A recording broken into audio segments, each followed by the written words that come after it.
Right, tu che mai preso il cor, Deines mein ganzes Herz, as it was originally in German, of course is an operetta piece.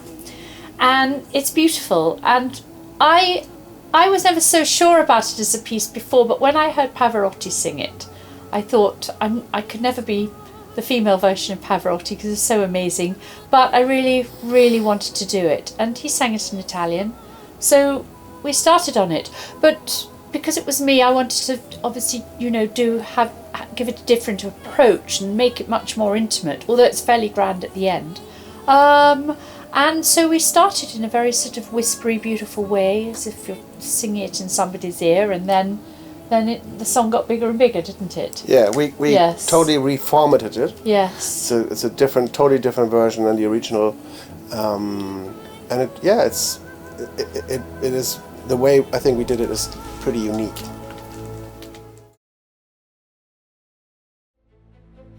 Yoshiki. Now, Miracle is a piece written by a very, very famous Japanese artist called Yoshiki.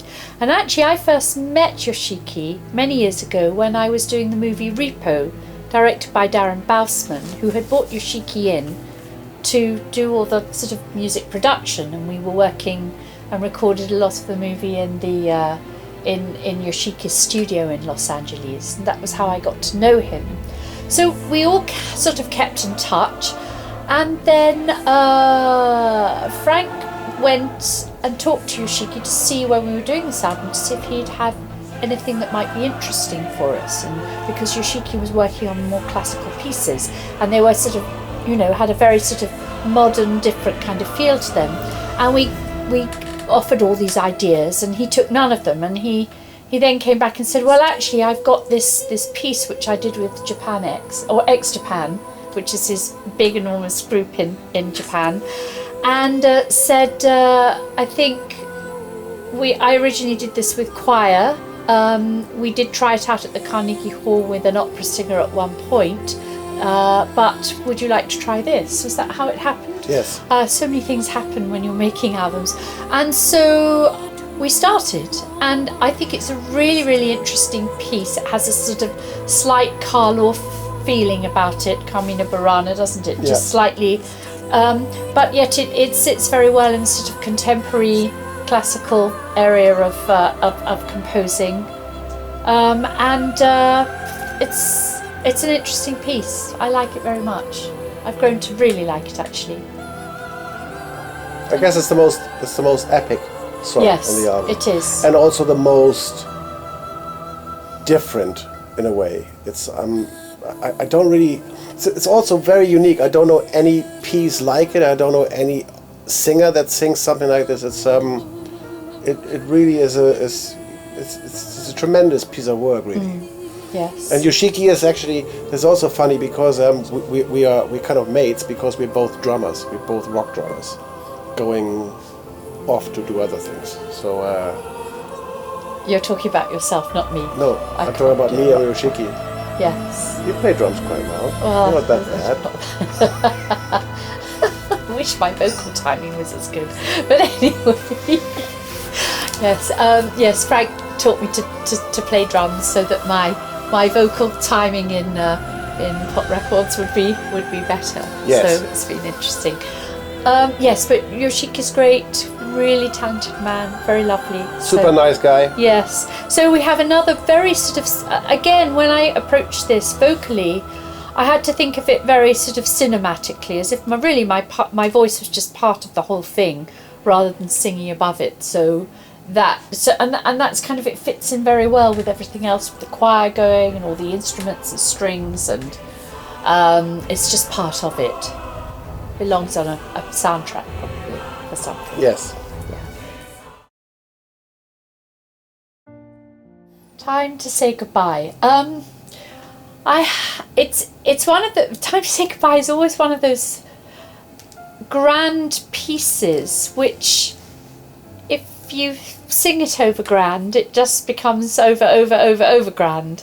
And so we wanted to have a more intimate approach with it, because actually it is something that is quite, how would I say, more inside, more intimate with what it's saying. It's of course a love song. So we decided to start the song with really just voice and piano, wasn't it? And see how it would sound in English. I wanted to do it in English, and it gets, of course, very big towards the end and operatic in the way that it was originally written. But it's lovely this way. It gives it a different feel, but still an amazing song. It seems, however you approach it, it kind of works this piece. Okay, here's my side of the story. When we did Time Is So Goodbye in 1996 or 97, yes. whatever. Yeah, 96. You wrote English lyrics to it ages ago. Oh, I did. Yes, you're right. And we kind of demoed it, and we thought maybe we release it as a bonus track or something. And we never released it. It was never out, as far as we know. And then a year ago, I got a call from Alistair Lloyd Webber.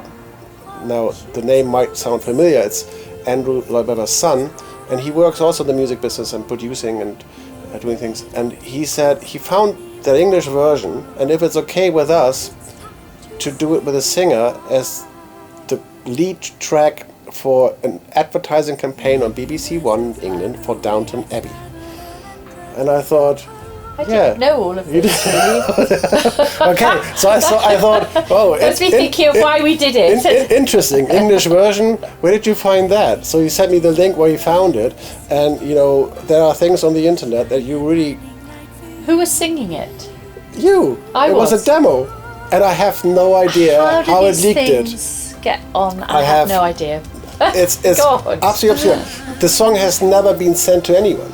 As far as I know, it never left the hard disk in my studio. You didn't have it as a bonus track for something? No, it was never released. So it was just a. See, I don't even remember doing it. You see, yes. and I don't remember that it could be anywhere. I don't remember ever playing it to anybody. It was just obscure. However, I don't know how it leaked. So finally, it was out there, and he is doing a cover version of Sarah's English version that was never released. And so he sent me the track. It was just a girl singing on a piano, and I thought, interesting. The lyrics really work well, and the song kind of, it's 20 years ago, and why not redoing it our way? So that sparked it off of doing a very gentle, low-key piano version of Time to Say Goodbye with your lyrics in English, and then obviously we treated it our way and went a little bigger in the end, and which comes into my story, which is where I started off with it. Exactly. So, yeah. Interesting. There we are. There we are.